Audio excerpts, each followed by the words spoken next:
வணக்கம். இந்த நாளில் சின்ன சின்ன வெளிச்சங்களில் இன்னொரு புதிய சிந்தனையை தெரிந்து கொள்வோம். கிறிஸ்தவர்கள் மீது விழுந்த மிகப்பெரிய கடமைகளில் ஒன்று அல்லது முதன்மையான கடமை நற்செய்தி அறிவிக்க வேண்டும். ஒவ்வொரு கிறிஸ்தவனும் தன் வாழ்நாளில் நற்செய்தி அறிவிக்கிறவனாக இருக்க வேண்டும். என்ன சார், அதுக்கு தான் பாஸ்டர்ஸ் இருக்காங்க, பிஷப் இருக்கிறாங்க, ஊழியக்காரர்கள் இருக்கிறாங்க, பிரசங்கியார் இருக்காங்க, இதுக்குன்னே ட்ரெயின் ஆனவங்க இருக்கிறாங்க. அவங்களெல்லாம் விட நான் சொல்கிற நற்செய்தி என்ன பவர்ஃபுல்லாக இருந்துருமா அப்படின்னா, அஃப்கோர்ஸ் நாம் வேறு வேலை செய்யலாம். டீச்சரா, டாக்டரா, இன்ஜினியராக இருக்கலாம்.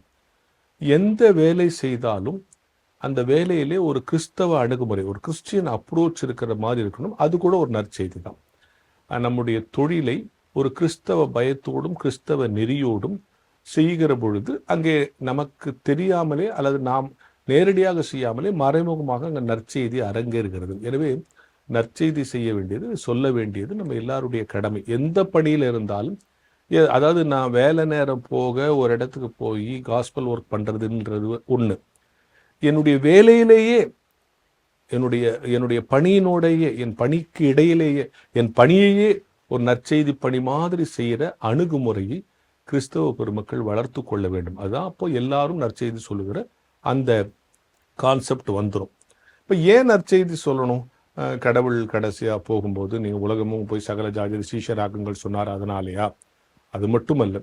இல்லை, கடவுள் இங்கே நிறைய அறுவடை இருக்குது, ஆட்கள் குறைவாக இருக்காங்க, ஆள் பத்தல சார், இருக்கிற பாஸ்டர்ஸ் பஸ்ஸில் கொஞ்சம் நீங்களும் பார்ட் டைமில் செய்யுங்கன்னா, அதனால மட்டும் இல்லை. இது கடவுளுடைய சித்தம் என்பதனாலேயும் கடவுள் நம்மிடத்தில் கணக்கு கேட்பார் என்பதனாலேயும் முழு உலகத்துக்கு நற்செய்தி அறிவிக்கப்பட்டால்தான் அவருடைய வருகையும் இந்த உலகத்தின் முடிவும் நிகழும் என்பதாலும் நம் மீது விழுந்த கடமை என்பதை உணர்ந்து கொள்ள வேண்டும். ஸோ இந்த உலகத்துக்கான சில விஷயங்கள் நிறைவேற வேண்டும் என்று சொன்னால் அதுக்கு என்னுடைய டியூட்டி அதில் ஒன்றும் இல்லை, எனக்கும் அதுக்கு சம்மந்தம் இல்லை, அது ஒரு பெரிய விஷயம் அப்படின்னு நீங்கள் நினைக்காது.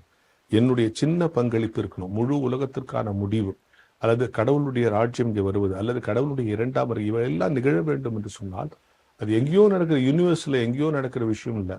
என்னுடைய பங்களிப்பு இருக்கு. நான் தினந்தோறும் நற்செய்தியை ஒழுங்காக இந்த உலகத்துக்கு பறைசாற்றி கொண்டு வந்தால், ஏதோ ஒரு வகையில் பறைசாற்றி கொண்டு வந்தால், நானும் இந்த விதமான இரண்டாம் வருகைக்காக துணை புரிகிறேன். அதனாலதான் அவருடைய வருகை தாமதப்படுது. முழு உலகத்துக்கு இன்னும் சத்தியம் போய் சேரலை, இன்னும் நற்செய்தி போய் சேரலை அப்படிங்கிறதா மிகப்பெரிய பின்னடைவு. நம்முடைய நியூமரிக் ஸ்ட்ரென்த் வளரலை, நம்முடைய இன்ஃப்ராஸ்ட்ரக்சர்ல நாம வளர்ந்துருக்கலாம், பெரிய பிரம்மாண்டமான நம்ம ஆலயங்கள்லாம் கட்டலாம்.